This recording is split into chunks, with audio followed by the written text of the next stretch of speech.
All right. We look at the last consonant sounds in test of orals. All right. And we find them here. We have the V sound and we have the G sound. Not E, but G sound. All right. So we have the varieties of spellings under the V sound. So we have the V, then we have the F sound, then we have the PH. All right. So under the V sound, you have very, very. All right, that's that. This is very easy to transcribe. If by the time I want to transcribe this, I see V, then the next one is E, then R. I have told you that Y changes to I, so it's very. That's how to transcribe. So you have van. What about vest? Yeah, then available. Available is also there. V sound. Then we have this. The F here is V sound of. So by way of transcription, this one comes as this of.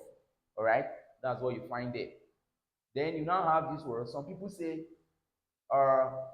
Stephen. All right, but it's actually Stephen. It's V, Stephen. Then it's nephew. All right, not nephew. It's nephew. All right, yeah. So if you want to transcribe that nephew, you have a case of this as this. All right. Then we have this, your nephew, not nephew. All right. So that's what you find there under the varieties of spellings here. So we have this sound, G sound, not Y, G. All right, G. Because if you say Y sound, it will come like this.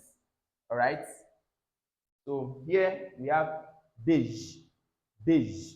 All right, beige. So if I want to transcribe this now, I'll have something like this. See how it is. All right, prestige, not prestige, prestige. All right. So by way of transcription, you can have something like this. All right, that's by transcription. You can have prestige. All right, that's you are transcribing this here right now. Okay, so that's that. Then you have measure, not measure, measure. That the measures taken. So it is this same G that you find there. All right, so you underline all this and all of that. So that's that for this brief lesson. All right. So in our next class, we shall look at vowel sounds.